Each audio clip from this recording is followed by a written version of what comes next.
Le damos la palabra ahora a la doctora Marta Nubia Velázquez Rico, presidenta de la sección tercera del Consejo de Estado.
Buenas tardes.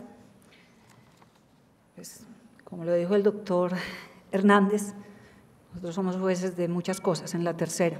Resaltaría los jueces de la responsabilidad contractual y extracontractual del Estado, entre nuestras principales funciones misionales.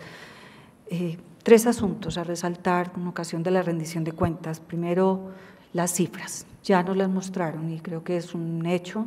Entre autos y sentencias 2016-2017, la sección tercera tuvo un crecimiento ponderado del 22%, una producción de 2.351 sentencias y 1.020 autos. También, por primera vez, yo creo que en muchos años, el número de salidas efectivas fue mayor al número de ingresos. En este se produjo un 13% más de lo que ingresó al despacho. Básicamente tenemos tres causas con las que podríamos explicar. Primero, las políticas de descongestión del Consejo Superior. En segundo lugar, los procesos que en segunda instancia, en virtud de la Ley 1437, ahora nos llegan. Y otro, políticas internas de organización y descongestión de la propia sección. También resalto, con ocasión de los 200 años del Consejo de Estado, la casi que rescate, si se puede decir, de más de 800 providencias y luego su condensación en un libro sobre graves violaciones de derechos humanos e infracciones al derecho internacional humanitario, un trabajo valiosísimo, donde en muchos casos transcribió sentencias que pues, no constaban en medios magnéticos. En tercer lugar, en relación con la consolidación de líneas, a ver esto metodológicamente cómo se procedió. La Comisión de Rendición de Cuentas y Transparencia nos pidió a la tercera 10 sentencias, se envió una por la sección y una por cada uno de los despachos para un total de 10, que fueran de impacto ciudadano y efecto transformador en la sociedad. De estas entonces el comité selecciona 5 que nosotros pues para efectos de la exposición lo convierto en consolidación de algunas líneas. Línea primera que tiene que ver con protección del patrimonio público y la detección muy precisa de actos de corrupción. Esto lo hacemos en asuntos que tienen que ver básicamente con contratos, en acciones populares donde se cuestiona la moralidad y el patrimonio públicos y en aquellos temas que tienen que ver con privación injusta de la libertad por delitos o presuntos delitos contra la administración pública, donde con lupa se examina la conducta de la persona que viene a demandar, pues en este caso en segunda instancia, como víctima. De esto rescato la providencia que tiene que ver, por favor, con la diapositiva, que tiene que ver con un caso de corrupción. En este caso fue en el INVIMA una adquisición de unos predios sin estudios previos, valga la redundancia, y en esta adquisición pues hubo unos sobreprecios donde pues se declara la responsabilidad y se condena además a reintegrar a la entidad los sobrecostos pagados. En una segunda línea tiene que ver, entre muchos de nuestros temas, con responsabilidad médica, y en esta responsabilidad médica la consolidación de una línea que tiene que ver con normas, procedimientos y protocolos, particularmente en relación con la sentencia que se seleccionó, es el caso de una indemnización a una paciente del Instituto de los Seguros Sociales, a quien le hacen una intervención quirúrgica cuya sangre utilizada en el procedimiento no se le hizo el análisis de virus previo, contagia ella y además su esposo y su hijo del VIH, y en esa medida pues se ordena la indemnización correspondiente, así como lo hace la sección en muchos otros casos. Una tercera línea que tiene que ver con la importancia, esta es de sección de la labor desempeñada por personas encargadas de la economía del hogar y los cuidados domésticos, lo que la sección denominó trabajo invisible. En esta sección de esta providencia que se selecciona, pues rescatamos, por favor, la persona que tiene la diapositiva, rescatamos de esta providencia, de esta sentencia más bien, sentencia de unificación, primero, el reconocimiento de los distintos tipos de familia. Hoy no solo es la mujer, pues la mujer, el hombre, el que asume este cuidado del hogar y este cuidado de los hijos, y la indemnización en este caso, la señora fallece con ocasión de un accidente de tránsito en una vía mal señalizada. Entonces, pues lo que ocasiona la responsabilidad es la mala señalización, pero lo rescatamos porque es este reconocimiento, que en muchas ocasiones se dijo, pues esta persona no devenga, pues es el aporte de esta persona al hogar, la valoración y la indemnización. Una cuarta línea que rescatamos tiene que ver con la protección de víctimas en violaciones graves de derechos humanos y derecho internacional humanitario. En relación con esta, son muchísimas en las distintas secciones. En esta ocasión resaltamos una que, por favor, la siguiente, que tiene que ver con una masacre, masacre en Sucre, la llamada masacre de Pichilín. En este caso fue un retén ilegal de paramilitares con la anuencia de en este caso fue de la Policía Nacional. En estos casos es en unos por acción, en otros por omisión. En este caso se demostró que fue la masacre ocurrida con la anuencia de la fuerza pública. En esta ocasión entonces, pues por favor pasamos, las decisiones tuvieron que ver pues con incrementar la indemnización de tipo patrimonial, con las medidas de tipo restaurativo, y estas medidas desde las publicaciones, las ceremonias de desagravio de cosas públicas, las placas, un jardín con atención psicológica a las víctimas, con mostrarles los canales para las quejas, asimismo con las respectivas copias a las entidades involucradas, en este caso Ministerio de Defensa, pues para prevenir y también dar la capacitación a los agentes involucrados en este tipo de conductas universalmente reprochables. Y señalo una última línea que tiene que ver con casos asociados a, en muchos casos, pero resalto básicamente dos, los que tienen que ver en casos de privación injusta de la libertad, donde demandan al Estado para que indemnice en aquellos casos en los cuales pues, se dictaron, en la mayoría de los asuntos que hoy tenemos, medidas de aseguramiento, pero después la persona es por distintas causas exoneradas. En los asuntos que tienen que ver con mujeres y especialmente con menores, privaciones derivadas en ambos con violencia sexual, de un examen bastante exhaustivo de la conducta de los reclamantes, pues tendientes a demostrar posibles responsabilidades o posibles culpas exclusivas de las víctimas.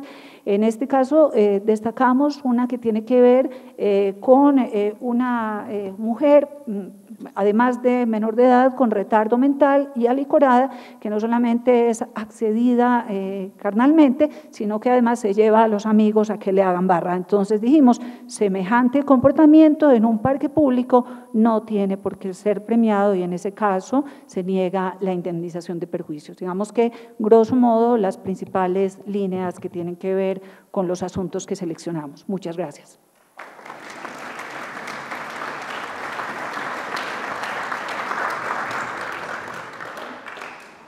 Muchas gracias, doctora Marta Nubia. Invitamos ahora al presidente de la sección cuarta del Consejo de Estado, doctor Milton Chávez García.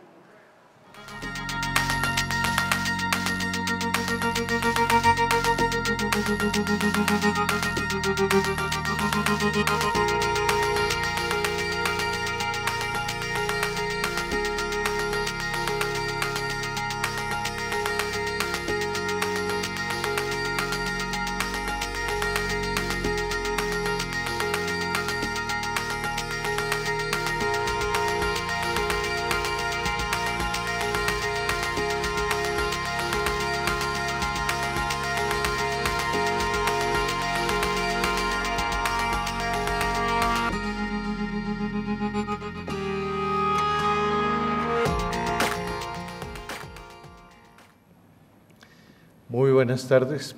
De parte de la sección cuarta del Consejo de Estado, queremos comentarle nuestra gestión durante el año 2017. El objetivo también es que las autoridades tributarias, así como los contribuyentes, puedan saber cuál es el criterio que en los últimos tiempos ha tenido la sección cuarta para, en todo lo que tiene que ver con sus problemas económicos y de carácter tributario, sigan o atiendan estas decisiones que hemos tenido. Hicimos una selección discrecional de algunas sentencias de derecho económico con ese objetivo. Voy a comentarles algunas de ellas muy brevemente. Un caso que tuvimos que resolver durante el año 2017 se refirió a una sociedad que tenía que cumplir sus deberes formales a través de medios electrónicos, a través de Internet, hace toda la gestión para poder pasar su declaración tributaria, entiende que ha cumplido con el deber formal de declarar, pero sin embargo no le registra el recibido el formato de la DIAN. Cree que ha cumplido con su deber y la DIAN le impone una sanción por no declarar. El Tribunal de Antioquia en primera instancia niega las pretensiones de la demanda bajo el supuesto de que en efecto, a pesar de haber querido cumplir con el deber formal de declarar, no lo hizo. El proceso llega en segunda instancia al Consejo de Estado y la sección revoca la decisión del tribunal y en su lugar anula la sanción. Y aquí quiero llamar la atención porque es una aplicación del principio de lesividad de las sanciones tributarias. Básicamente lo que decide la sala es que a pesar de que se incurrió en la sanción, hay que tener en cuenta en todos estos eventos las circunstancias de fuerza mayor o caso fortuito y principalmente si se generó o no se generó daño a la administración o a las actividades que desarrolla la administración tributaria. Como no se había generado daño, la sala decide anular la sanción, como les decía. En otro caso, relacionado con la devolución del impuesto sobre las ventas, del impuesto al valor agregado, para poner en contexto la situación, las instituciones de educación superior de carácter oficial tienen derecho, en virtud de la Ley 30 de 1992, a que se les devuelva el IVA que pagaron relacionado con su actividad de educación. En alguna ocasión, una universidad pide la devolución de unos valores correspondientes a contratos que ha realizado en conjunto con otras instituciones de construcción de algunas obras, explotación de pozos petroleros, y la administración tributaria le niega la devolución bajo el supuesto de que se trata de contratos en los que terceros también resultan beneficiados. El Tribunal de Santander confirma la actuación de la administración tributaria, llega en segunda instancia al Consejo de Estado y la sección cuarta revoca la decisión del tribunal. Y básicamente lo que se hace es interpretar la Ley 30 del 92 y los reglamentos, bajo el supuesto que el requisito de exclusividad que se exige para la procedencia de la devolución no se incumple cuando los bienes y servicios que se adquieren tienen la finalidad de cumplir contratos con terceros en desarrollo de programas de extensión adelantados en beneficio de la comunidad. A través de esos programas que regularmente suscriben las universidades también se cumplen los fines y objetivos de los programas de educación superior.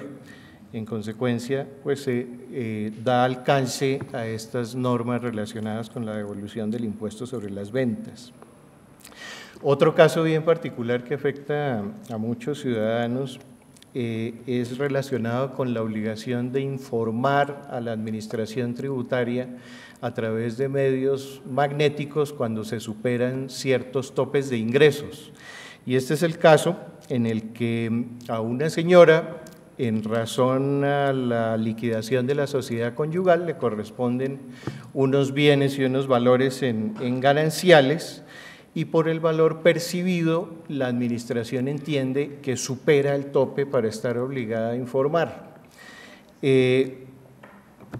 La señora no entregó la información, el caso llega también al Consejo de Estado y también se da alcance a varias normas del Estatuto Tributario, particularmente al artículo 26, bajo el supuesto que lo recibido por gananciales tiene una característica particular de no incrementar el patrimonio de las personas en estricto sentido, habida cuenta que ya hacen parte del patrimonio de la sociedad conyugal, y en esa medida esos ingresos no deben tenerse en cuenta para efectos de establecer la obligación de presentar información exógena o información en medios magnéticos a la administración tributaria.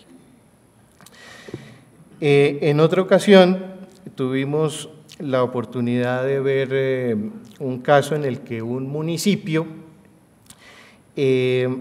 además de determinarle el impuesto de industria y comercio a una empresa generadora de energía, decide adicionalmente imponerle unas sanciones relacionadas con la declaración de retención en la fuente o de autorretención en la fuente del impuesto de industria y comercio a esa misma empresa. En este caso, teniendo en cuenta que había una sentencia previa en la que se decidió expresamente que por tratarse de una empresa generadora de energía únicamente era sujeto pasivo en el municipio donde tenía ubicada la generación. En consecuencia, si no era sujeto pasivo en ese municipio, si no tenía la obligación de pagar el tributo, tampoco podía exigírsele la obligación de autorretenerse el impuesto de industria y comercio por ese periodo. Y también pues, se le da la razón en este caso al contribuyente. La sección cuarta particularmente tiene el 40% de las acciones de tutela que se tramitan en el Consejo de Estado, y quiero mencionar una que también resulta muy significativa. Una joven es retenida en los operativos normales de policía, le encuentran un elemento que parece es un cinturón con unas balas, y los policías empiezan a coquetearle, dijéramos, y empiezan a decirle que la dejan ir si les da el teléfono y la señora recibe llamadas de uno de los policías, y pone unas denuncias disciplinarias que observamos que no son atendidas en debida forma por las autoridades disciplinarias.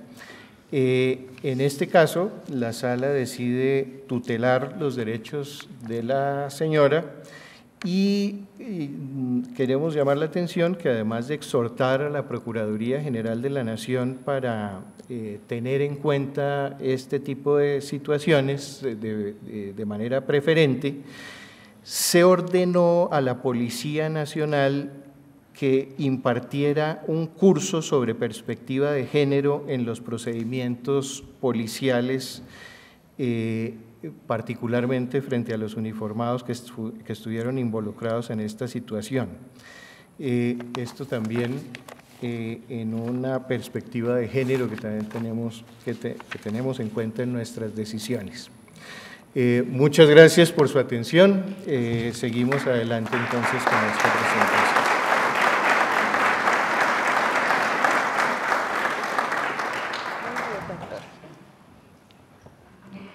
Muchas gracias al doctor Milton Chávez y le damos la palabra ahora a la doctora Rocío Araujo Oñate, presidenta de la sección quinta del Consejo de Estado.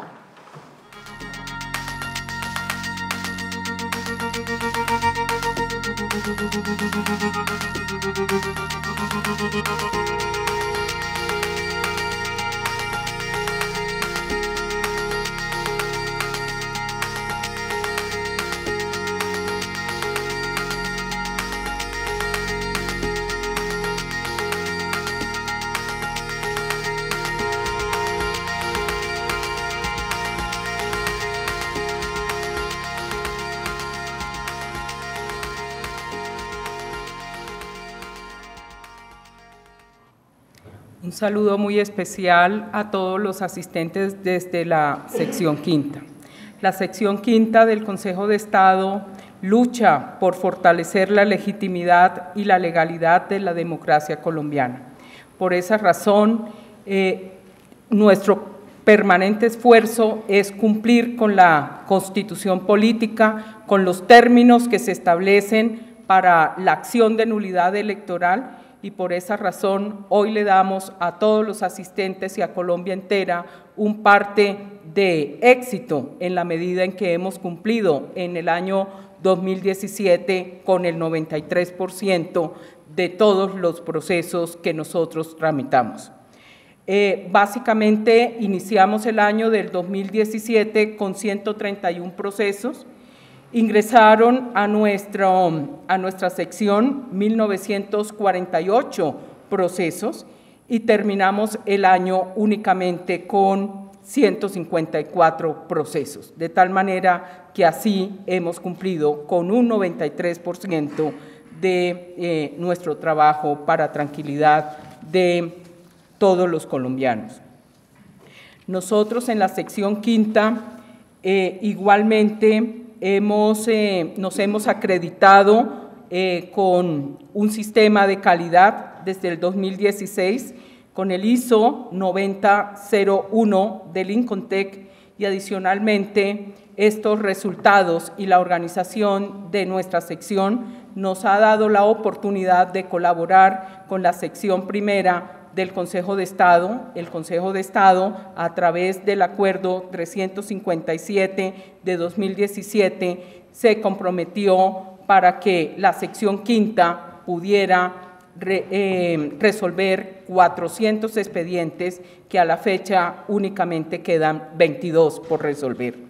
Igualmente, estamos luchando por la seguridad jurídica y la confianza que debemos imprimir desde el punto de vista de nuestras decisiones. Por esa razón, los invitamos para que consulten el libro donde se consignan todas las providencias que fueron expedidas en el año 2017 y adicionalmente hemos ya volcado toda la jurisprudencia a los tribunales contenciosos administrativos del país como a los juzgados administrativos, de tal manera que se pueda conocer con toda precisión esta jurisprudencia que hemos producido.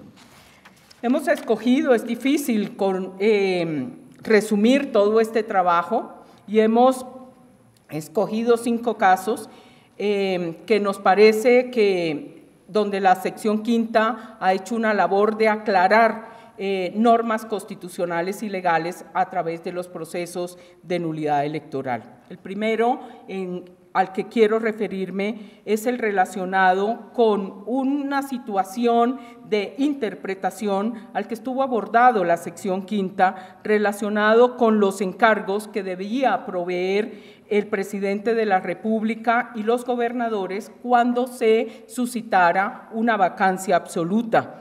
Y entonces, básicamente, había que darle alcance y cumplimiento por parte de estos mandatarios al parágrafo 3º del artículo 29 de la Ley 1475 de 2011. En el procedimiento de encargo pudo precisar la sección quinta que se presenta básicamente 2 pasos. El primer paso, la autoridad nominadora, según sea el caso, debe hacer una solicitud dentro de los 2 días siguientes a la vacancia absoluta del cargo a la organización política que suministró el aval al candidato inscrito y que ya no detenta más ese cargo y del cual se predica esa vacante, para que esa organización política entonces pueda conformar la terna donde la autoridad nominadora escogerá el respectivo reemplazo. En segundo lugar, aclaró la sección quinta en esta sentencia que si al cabo de los 10 días siguientes no se presenta la terna, el nominador correspondiente designará a un ciudadano de su preferencia, es decir, sin terna, respetando la afiliación política frente a la organización política que dio la aval. Es decir, el agente nominador lo que hace es escoger a una persona de su escogencia libre, solamente que respeta la afiliación política a esa organización política que extendió el aval. Lo más importante en esta sentencia es que la sección quinta logró aclarar ¿y qué pasa en ese interregno? Pues básicamente allí estamos en una situación prácticamente de evitar un vacío de poder. Y en ese momento señaló la sección quinta que el encargado, el agente nominador puede encargar en un trámite de urgencia y de manera transitoria a cualquier ciudadano que pueda detentar ese cargo sin considerar la afiliación política frente a la que otorgó el aval. Eso quiere decir que se quiere evitar un vacío de poder y por esa razón el presidente de la República o el gobernador en su caso bien pueden escoger a una persona en ese momento transitorio, es decir, en el momento de los 10 días, a una persona sin respetar la afiliación política correspondiente.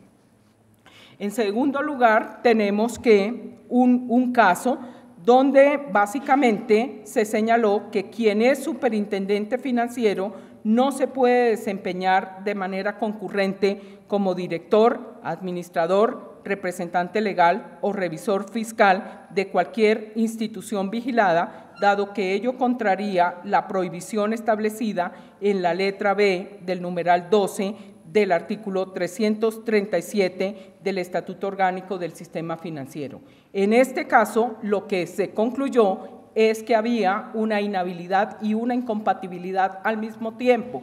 En ese caso, para evitar la materialización de la inhabilidad-incompatibilidad, lo que concluyó la sección quinta es que la renuncia de este revisor fiscal antes de la posesión como superintendente financiero, pues simplemente soslaya la causal de inhabilidad. En tercer lugar, la sección tercera también analizó, interpretó la forma como se democratizan las organizaciones políticas cuando deseen escoger sus candidatos por consulta popular.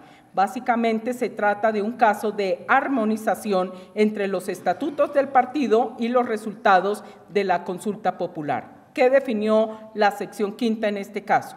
Lo que definió la sección quinta en este caso fue básicamente que es responsabilidad del partido comunicar las bases estatutarias a todos los candidatos y a la ciudadanía en general, es decir, las reglas del juego, para que sean respetados entonces los resultados de esta consulta popular. Adicionalmente, en un otro caso, la sección quinta como sentencia de unificación, pues básicamente señaló la necesidad que tienen todos los tribunales administrativos del país de resolver absolutamente todos los cargos que se hubieran presentado en la demanda. ¿Esto para qué? Para garantizar el principio de la segunda instancia. Adicionalmente, reiteramos en esta importantísima sentencia la necesidad de respetar el precedente establecido en la sentencia del 14 de mayo del 2015 sobre el alcance de la prohibición de participación en política consagrado en el artículo 127 de la Constitución.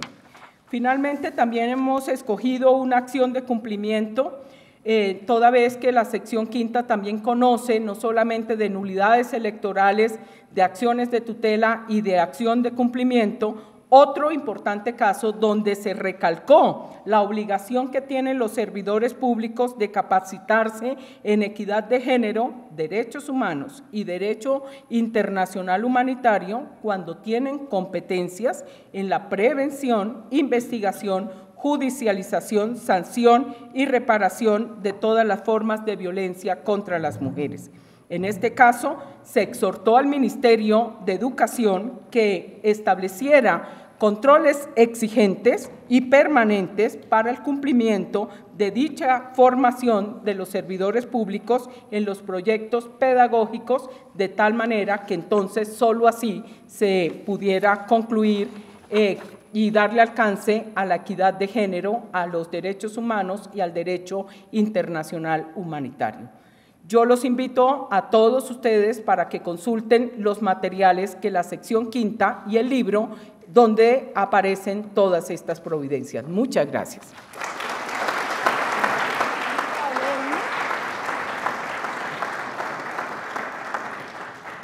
Muchas gracias, doctora Rocío Araujo, y le damos la palabra ahora al presidente de la Sala de Consulta y Servicio Civil del Consejo de Estado, doctor Oscar Darío Amaya.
Muy buenas tardes a todas y a todos quienes nos acompañan en la tarde de hoy aquí en la sala de audiencias del Consejo de Estado y a quienes nos acompañan también por el canal institucional y vía streaming. En primer lugar, hacer mención a que el año 2017, para comenzar, es un año emblemático para la Sala de Consulta y Servicio Civil. Como función consultiva, y bien lo ha presentado el señor presidente, el doctor Jorge Octavio, presidenta para el año 2017, en este año 2017 se cumplió el primer bicentenario de existencia de esta corporación, que arrancó precisamente con su función consultiva.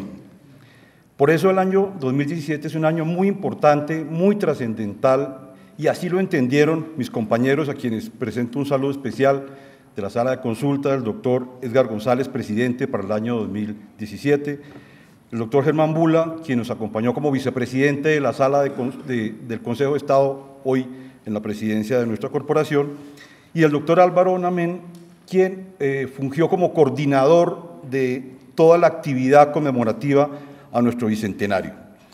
En segundo lugar, por supuesto, al personal de la Sala de Consulta, 48 magníficos funcionarios que han contribuido a que el año 2017 sea el año de mayor productividad, en un 131% de nuestra sala. Y rápidamente un reconocimiento, por supuesto, a quienes han cumplido esta misión consultiva durante estos 200 años de existencia. Hoy nos acompaña dentro del público el doctor Luis Camilo Osorio, que fue, por supuesto, miembro muy honorario de esta sala por allá a finales de los años 90. Antes de mencionar rápidamente las consultas, que por supuesto están a disposición en los medios electrónicos, me gusta recordar unas palabras del doctor Álvaro Namén, quien en una publicación conmemorativa que se presentó el año pasado, hablaba brevemente sobre la historia, y decía el doctor Namén: mucho ha pasado desde aquel Consejo de Estado, de aquel Consejo Provisional de Estado, creado por el libertador Simón Bolívar mediante decreto de 3 de octubre de 1817, dictado en el cuartel general de Angostura, compuesto por un número indefinido de políticos, militares y juristas, sin una organización determinada, sin una ubicación específica en la estructura del Estado. ¿Cuál Estado? Y sin funciones jurisdiccionales. Mucho ha cambiado desde aquel momento en que el Consejo de Estado tenía como objeto principal el proponer, discutir, acordar y someter a la aprobación del jefe de Estado Supremo de la República las leyes, reglamentos e instrucciones saludables. Esos son los conceptos de la Sala de Consulta.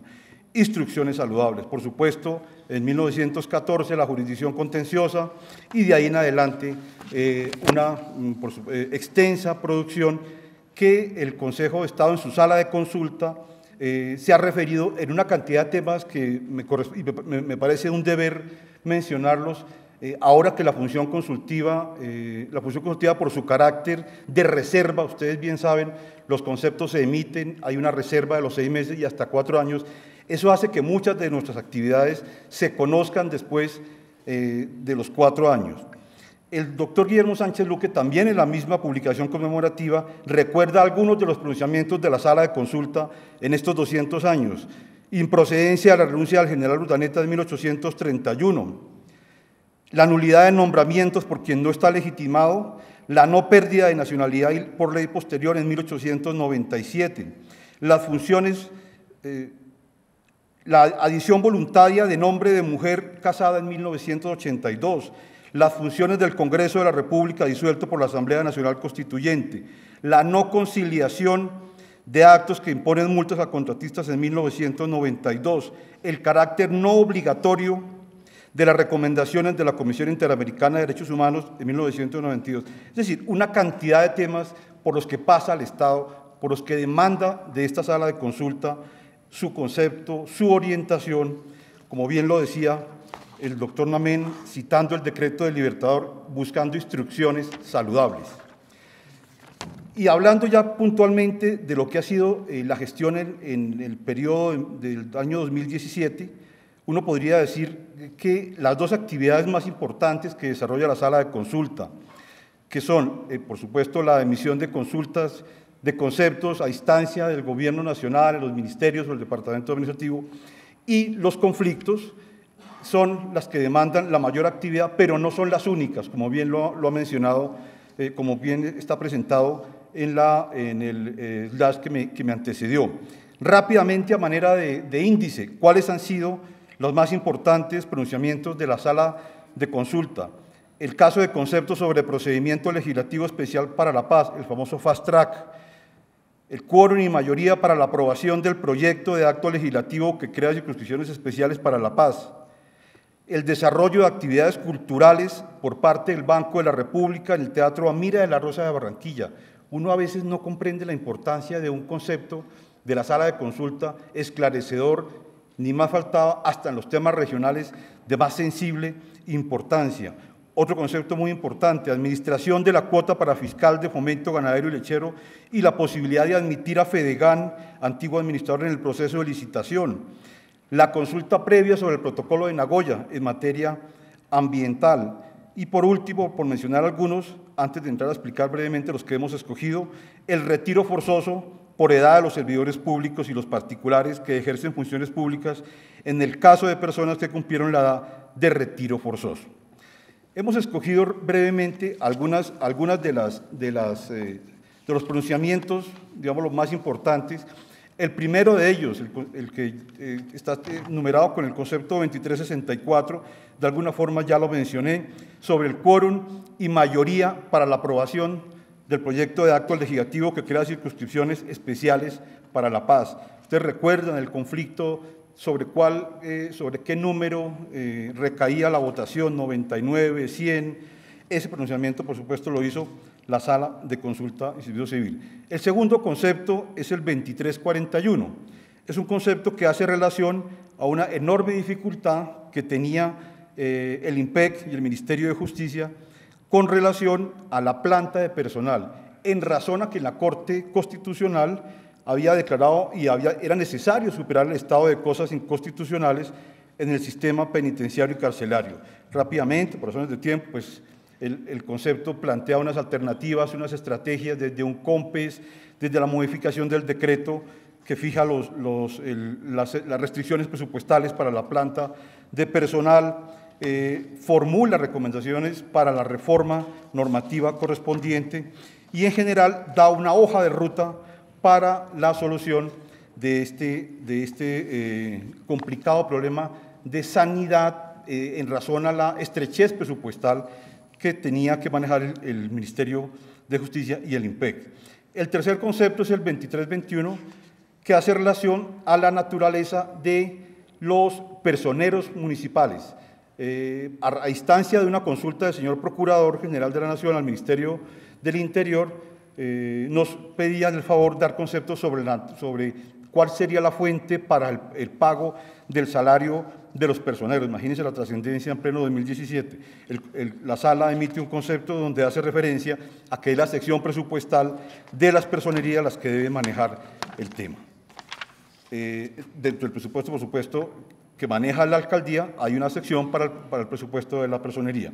El cuarto concepto es el del Departamento Nacional de Planeación, que invoca unas dudas con relación a instancia de la Superintendencia de Servicios Públicos sobre cómo aplicar, cómo entender, y ese es más bien un concepto, llamémoslo de derecho procesal, sobre la notificación por aviso y la notificación por escrito.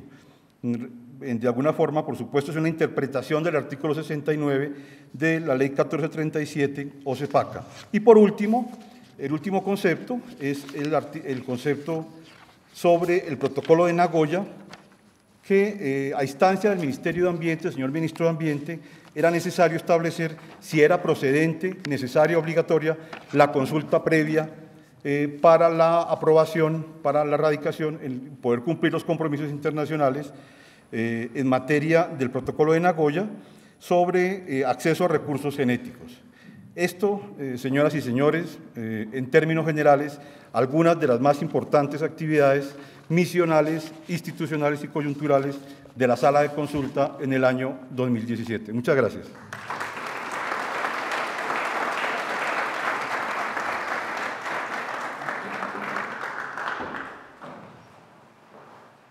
Muchas gracias, doctor Óscar Darío Amaya. Hasta aquí las intervenciones de los presidentes de las 5 secciones del Consejo de Estado y de la Sala de Consulta y Servicio Civil. Le doy la palabra ahora al presidente del Consejo de Estado, doctor Germán Bula Escobar. Muchas gracias. Bueno, pues es realmente un honor y muy satisfactorio para mí como presidente de la corporación haber escuchado el informe de gestión institucional del parte del doctor Jorge Octavio Ramírez, los informes de los colegas y las colegas Hernando Sánchez, William Hernández, Marta Nubia Velázquez, el doctor Milton Chávez y Rocío Araujo y el doctor Óscar Amaya. Y es satisfactorio naturalmente porque es sencillamente el propósito del acto es entregar, aun cuando sea una muestra de lo que esta corporación hace durante el año. Satisfactorio también en el sentido de que desarrolla esos debates que desde la época que yo mencionaba, estaba la doctora María Claudia Rojas como presidente del Consejo de Estado, luego el doctor Vergara, ambos ahora ocupan posiciones importantes internacionales que nos honran, luego el doctor Danilo Rojas, magistrado de la JEP hoy en día, digamos también presente en esta reunión, ex consejeros de Estado que nos acompañan de todos los tiempos, presidente del Tribunal de Cundinamarca, magistrados y magistradas de ese tribunal. Les agradezco mucho la presencia hoy aquí. Nosotros titulamos a nuestro informe de gestión, hay todo un debate alrededor de si esto es una rendición de cuentas o es un informe de gestión, etcétera. Son debates semánticos con algo de contenido y menciono esto porque parte del compromiso que está cumpliendo la jurisdicción administrativa se cumple en las regiones, es decir, los 26 distritos judiciales rinden cuentas también o presentan informes de gestión institucional, se usan indistintamente los dos rótulos y se usan indistintamente y no tenemos problema en declarar de manera sincera que todo este proceso de rendición de cuentas se hace desde la humildad del aprender cada día. No tenemos un manual para la rendición de cuentas de la justicia. El Consejo de Estado fue la primera institución en el mundo en hacer parte de la Alianza para el Gobierno Abierto como institución judicial. Recientemente han entrado tal vez Costa Rica y andan en el mismo asunto México, Argentina, otros países, y la Corte Constitucional ha anunciado hace 3 semanas que suscribe también, gracias, que suscribe también compromiso de Alianza para el Gobierno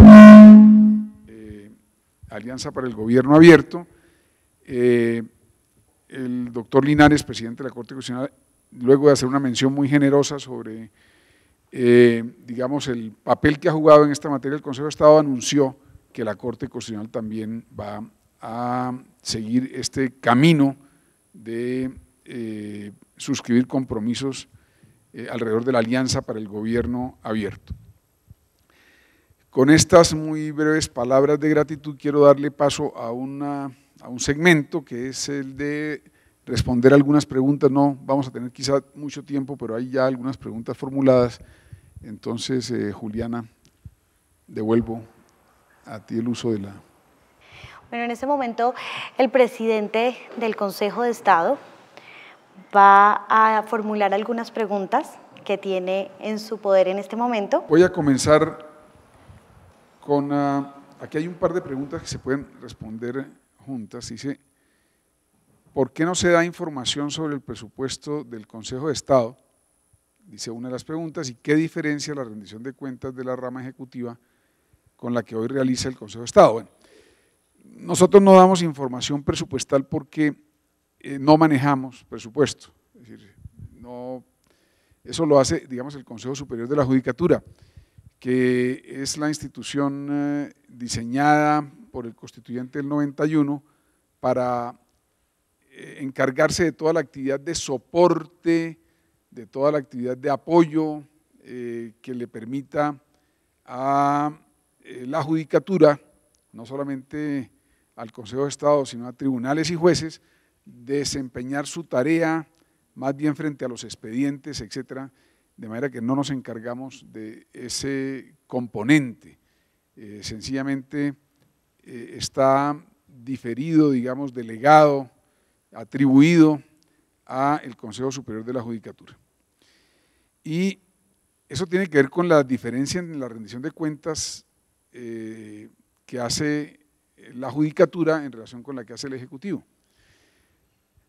Al Ejecutivo se le entregan recursos materiales y unas competencias que tiene que, digamos, abordar sobre la base de una serie de valores, principios, pero sobre todo de lo que se han llamado las ES en administración, la eficiencia, la eficacia, la efectividad, la ética, etcétera. Ese asunto que rodea la rendición de cuentas del Ejecutivo. En el caso de los jueces, nosotros explicamos, informamos a la comunidad sobre quiénes somos y sobre nuestro quehacer judicial y preceptivo en el caso de la sala de consulta, pero cuidando siempre, como dije desde el principio, de que esto no se entienda como que puede afectar la independencia del juez. La independencia del juez es una garantía para todas las ciudadanas, para todos los ciudadanos, para todas las personas y las instituciones, y entonces no se ve comprometida en la rendición de cuentas. Se, digamos, difunde el pensamiento, la jurisprudencia, como lo han hecho aquí las 5 secciones y la sala de consulta, pero no se tocan temas presupuestales porque no los manejamos, ni se debe entender que está, digamos, en juego la independencia judicial. De manera que esa sería una respuesta muy breve a esta pregunta. Hay una pregunta que le he pedido al expresidente Jorge Octavio Ramírez abordar, señor expresidente. Gracias, presidente. La pregunta que se hace es la siguiente. La ley 1437 entró en vigencia en el año 2012. Pregunto, ¿a partir de este momento se ha logrado descongestionar a los despachos judiciales y por lo tanto la reducción de inventarios y se ha logrado uno de sus propósitos, que es la de unificar la jurisprudencia? Son 2 preguntas, voy a responder la primera. Cuando empezó a regir la ley 1437, el inventario de procesos escriturales en toda la jurisdicción contenciosa, es decir, Consejo de Estado, tribunales y juzgados, era aproximadamente de 173.000 procesos. Hoy, corte a marzo de este año, el número de procesos en el sistema escritural en Consejo de Estado, tribunales y juzgados es de 24.776 procesos, lo que quiere decir que de ese 100% de procesos escriturales existentes en la jurisdicción contenciosa administrativa, falta un 15% para evacuar todos los procesos del sistema escritural. Es decir, estamos hablando que en los 5 años que ordenaba el legislador o que previó el legislador para la evacuación de los procesos en el sistema escritural, alcanzamos una rata o una tasa de un 85%, lo que creo que es muy satisfactorio a mi juicio. Fíjense que estamos hablando de 173.000 procesos. De esos 24.776 procesos que faltan, ¿cómo están distribuidos en Consejo de Estado, tribunales y juzgados? Estoy hablando de un corte a marzo 30 de este año. Y encontramos que en el Consejo de Estado de sistema escritural hay 12.168 procesos, que es aproximadamente un 7% de ese 15% que falta por evacuar. Hay en los tribunales 5.659, aproximadamente un 3%, y hay en los juzgados 6.939, es decir, aproximadamente un 5%, es decir, la distribución porcentual de ese 15% que falta está a marzo un 7% más o menos en el Consejo de Estado, un 3% en los tribunales, que probablemente llegará por vía de apelación al Consejo de Estado, y un 5% en los juzgados administrativos. ¿Y por qué destaco esto? Porque una de las hipótesis que se confirma con estas cifras, que es de autoría de uno de nuestros pasados presidentes, el doctor Danilo Rojas, es que precisamente el éxito de la descongestión se está reflejando en los inventarios del Consejo de Estado. Y ahí queda evidente que en efecto gran parte de esos procesos escriturales que se han evacuado, pues han llegado al Consejo de Estado, se han evacuado algunos, pero siguen, digamos, representando un peso muy alto en lo que es el inventario de sistemas escriturales. De eso, solamente un dato. En el Consejo de Estado el inventario final a 2017 era de 34.255 procesos, un 32%, 12.168 escritural, y el resto del sistema oral. Eso pues muestra los indicadores y las cifras. Preguntan por la unificación de jurisprudencia. Ese es un propósito en el que viene el Consejo de Estado de tiempo atrás. El Consejo de Estado ha acogido o acudido mejor a diversos mecanismos para tratar de hacer más eficiente su gestión misional y tratar de evacuar esos inventarios y lograr unas decisiones prontas. Están los mecanismos de extensión y de unificación de jurisprudencia que se han empezado a diseñar y a concebir, pero que evidentemente todavía no han mostrado unos resultados muy amplios. Posiblemente este año, es parte de los programas de la presidencia actual y de los programas de las secciones y del Consejo, los resultados se empezarán a ver como mecanismo de reducción de la conflictividad en la jurisdicción contencioso administrativa, agregados a las reformas normativas que buscan hacer más racional la distribución de competencias entre las tres estructuras de la jurisdicción contenciosa, y los programas de descongestión que han seguido a través de la creación de salas transitorias de tribunal y de juzgados, y las medidas internas que tuvimos oportunidad de presentar en la rendición de cuentas. Creo que así doy respuesta a la pregunta, señor presidente. Bueno, muchísimas gracias, doctor Jorge Octavio. Vamos a clausurar, después de más de 2 horas de su paciencia y amabilidad. Quisiera dar las gracias especialmente al señor presidente de la Cámara de Representantes, que nos cedió este espacio. Nosotros, los jueces, no tenemos como espacios para estos asuntos, no, precisamente porque no ha habido esa tradición. Entonces, al doctor Alejandro Carlos Chacón, muchísimas gracias. A todas las personas, digamos, operativas que están aquí ayudándonos para que esta rendición de cuentas o esta gestión institucional informada de la manera como hemos pensado se debe hacer, llegue a muchas personas en el país. Muchas gracias a los televidentes, gracias nuevamente a los que nos siguen por streaming.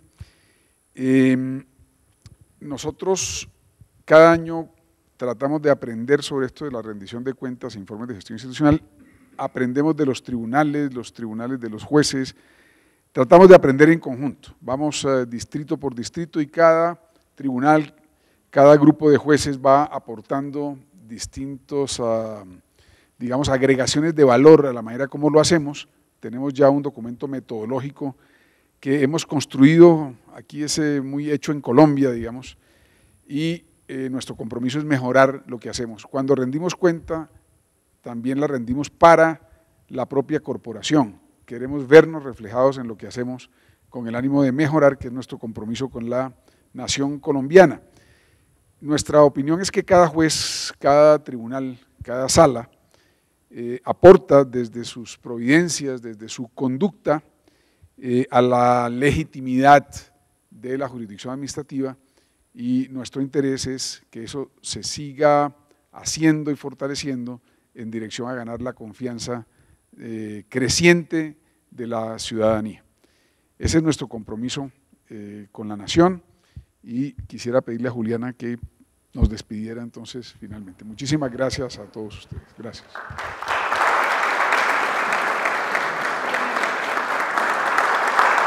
Muchísimas gracias a todos por acompañarnos en la rendición de cuentas 2017 del Consejo de Estado. Seguimos esperando sus inquietudes en nuestras redes sociales @Consejo de Estado. Feliz tarde.